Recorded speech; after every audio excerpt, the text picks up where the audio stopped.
After 8 years of active duty, Lieutenant Collier left the service to enter corporate America. Holding sales roles in logistics and construction, he and his wife, Amy, have lived in the Lehigh Valley with his 3 children, Drew, Ava, and Zoe, for the past 15 years. Lieutenant Collier was a 1993 graduate of the U.S. Naval Academy. He trained with the Nuclear Submarine Force, became Contract Administrator Project Manager in the Navy's Construction Force based in Virginia. He later became a Public Works Officer, a member of the U.S. Navy Seabees, Navy Mobile Construction Battalion 7, and Joint Task Force Commander on humanitarian construction deployment. Please welcome Lieutenant Collier.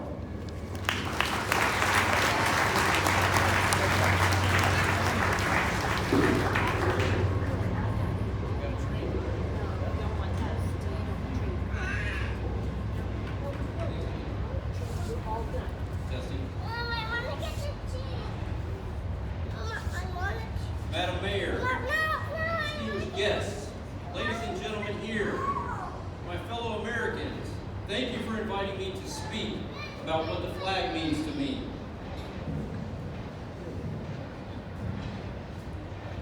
The 2 words of our national anthem that are my favorites and sum it all up for me, still there. During my service, I gave America my very best, as did those serving with me, so that we could keep our way of life still there. Today we face bad news all around: war, poverty, gun violence, racial disparity, pandemic, global climate change, and more. Can we still look through the darkness and the smoke and see the hopeful banner? I choose to believe that we can. I love, I respect, I stand. How about you? On this Flag Day, we're gathered here to pay tribute to the symbol of freedom flying in the breeze over our nation. Since we can't fly a piece of paper, which is the Constitution, we fly a cloth symbolizing that Constitution. Heck, if we tried the paper version, it would melt away in the rain. I will tell you how I feel about those colors, our flag, Old Glory, by telling you about the people it represents. I call my speech, I am the eagle, I am the mutt. We are the same. First, a few definitions. In our story, we have a hero, a guide, and a villain. The hero is the mutt, M-U-T-T, like a strong, resilient, mixed-breed dog. We are the melting pot of the world. I am citizen. We are the common immigrant mutt citizenry. The guide is the eagle, the individual with a service background, either from armed forces, law enforcement, fire and rescue, or their spouses, or anyone who has gone through a service adversity experience. Together we face a common villain, what I call the Corgo government oligarchy. Each of us, you and me, the common immigrant mud citizen, face a daily onslaught from the Corgo forces of adversity, bad news, curated and crafted for maximum effect to keep us down and at odds with each other. Corgo is big government, of course, but it's more than that. It's big food, it's big medicine, it's big tech, it's big media, it's big sports and entertainment. The Corgo feeds us editorial agenda constantly. That's called propaganda. We have seen the damaging effects of propaganda in certain governments around the globe historically and today. Yet the propaganda model persists in our big media, manufacturing fear daily. I will now introduce your guide towards hope and freedom, the eagle. I am the eagle. I am service and sacrifice. I served on active duty in the Navy from 1989 until 2002. My wife served and sacrificed with me. I am strength. I employ faith beyond myself. I am honor. I do what I say I'm going to do. I am courage. I face fear and I speak up. I am justice in action.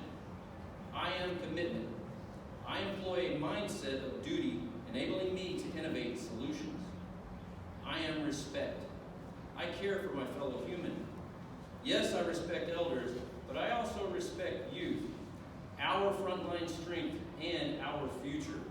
Furthermore, I respect the rule of law and this great nation that the flag represents. Be the eagle. Be the wisdom of respect and strength. Employ the eagle. The eagle is a belief, a mindset, an attitude that brings us forward towards success. Too often, our Corgo culture has sought to reduce the veteran who has served us all. The movies and TV reduce the veteran to a silly, disabled comedian. Gomer Pyle, Corporal Klinger, Bill Dauterive, American Dad, General Naird. Tom Hanks did not want to play Forrest Gump, again, because he didn't want to be portrayed as a half-wit. Companies and governments love to pretend they support the veteran when they come up with special programs that only work to draw pity from donors to help the veteran. Remember the radio campaign a few years ago that played over and over again? You should hire a veteran. After all, they have skills. You heard that right? That questionable soundbite. After all, they have skills. There are thousands of other examples, but we only have a short time here. That is why I call you the Eagle instead of a veteran. Respect, not pity. I think of the first Eagle, George Washington, Eagle 1. He served along with all of his Continental Army in extreme adversity, outnumbered, sparsely supplied, maneuvering one step ahead of being crushed by the British Redcoats, who at the time were the world's most advanced, best trained, and equipped fighting force. Freezing with the troops in Valley Forge, escaping across the Delaware, till finally achieving victory in Yorktown, Virginia, with sea support from the French. While Eagle 1 served in the field, his bride Martha sacrificed at home along with all the other supporting spouses and families across the new nation, the United States of America. Thanks to Betsy Ross for making one of our very first flags. Doesn't she look great now in her glorious splendor up there? If you put gasoline or electricity in your car, then you make the environment your slave, and you are complicit with the cultural norms of the times today. George Washington was a slave holder and was complicit with the cultural norms of the times in his day. In this way, we and George Washington are the same. George Washington and his bride Martha, two eagles, faced the adversity of Corgo tyranny during their time. From the early 1600s, this new land offered hope and opportunity, a place to live and worship in peace. Until the European monarchy brought its stranglehold on these colonies right here. The European monarchy, conspiring with profit-seeking companies, dictated to these colonies that there will be legalized slavery here in all areas, including right here in Pennsylvania. Our forefathers were fed up with being told what to do and generated the Declaration of Independence. They faced adversity for our benefit.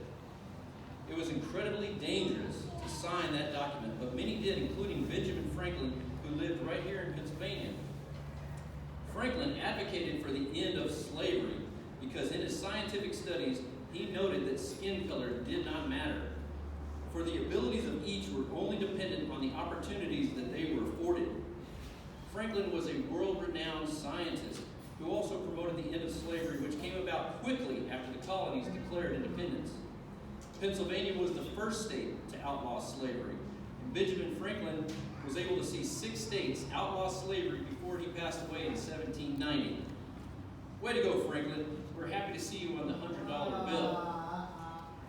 Ulysses Grant, our 18th president, was Mr. Lincoln's general who defeated the Confederates to win the so-called Civil War of the Rebellion to effect an end to slavery. We're happy to see Ulysses on the $50 bill. Franklin was the eagle. He was a fireman. Ulysses was the eagle. He was a soldier.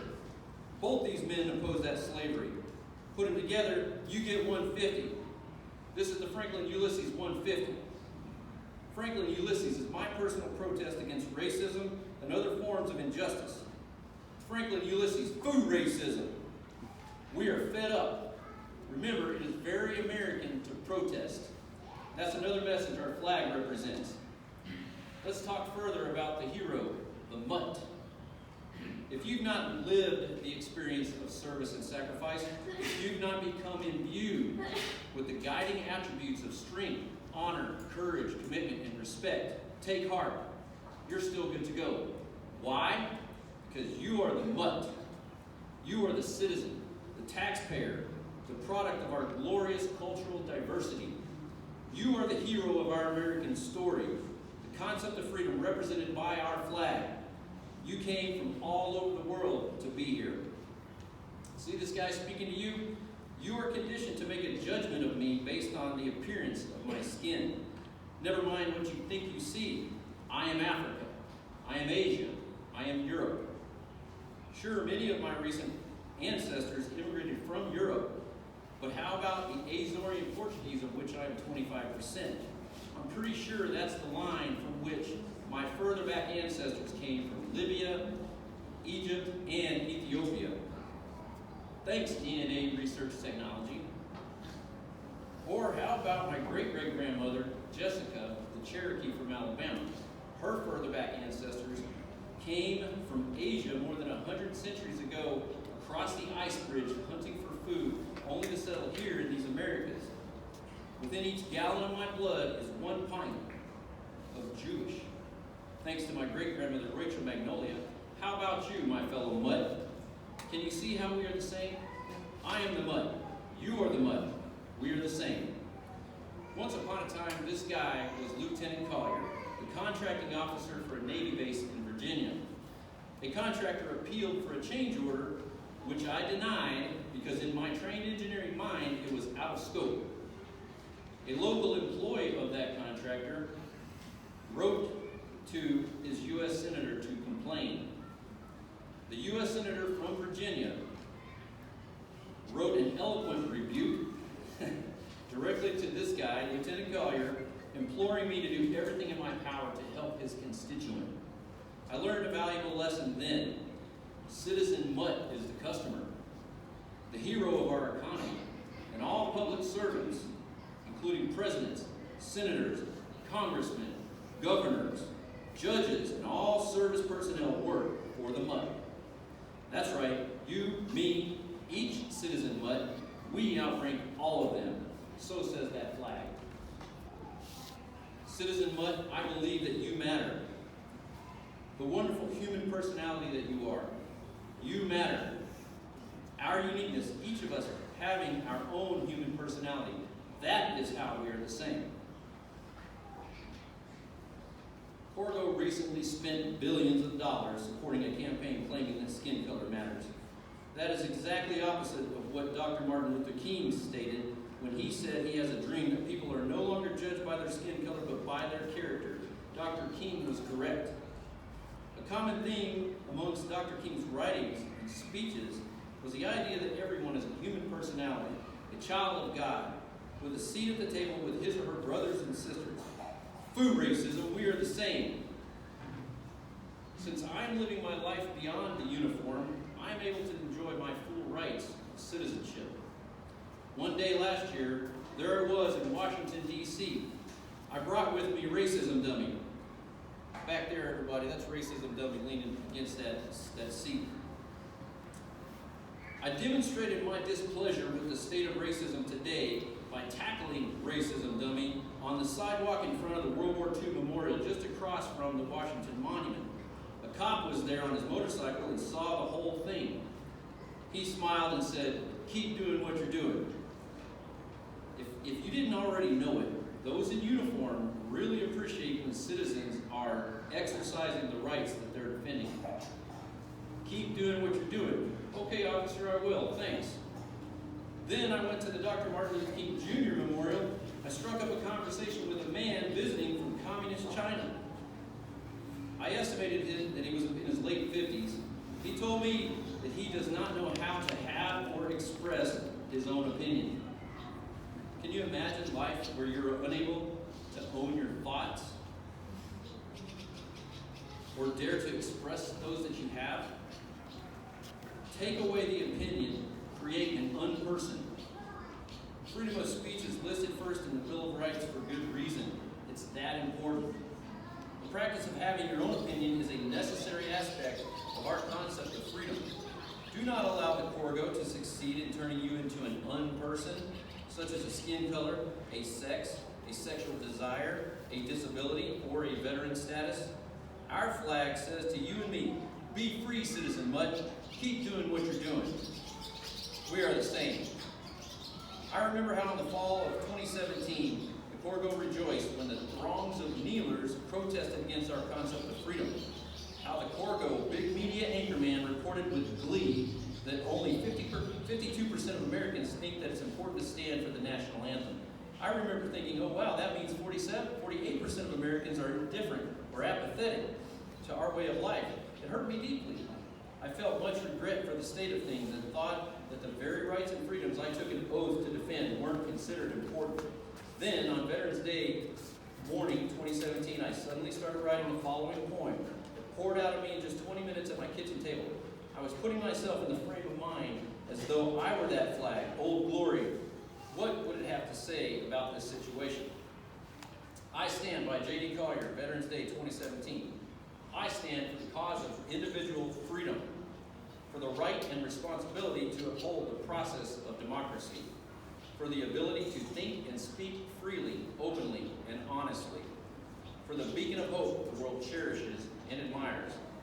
I stand for liberty, for the diversity of opinions that form our national character, for the ability to choose, test, and make additional choices, for the lantern of hope our community needs.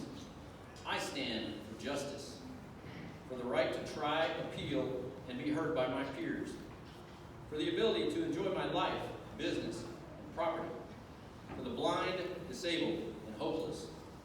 I stand for one nation under God, for the service heroes of the past, present, and future, for the ability to protect my loved ones and myself, for the divine promises of my faith. I stand for the cause of freedom. How about you? Thanks very much for this opportunity to address you and honor our flag and our way of life.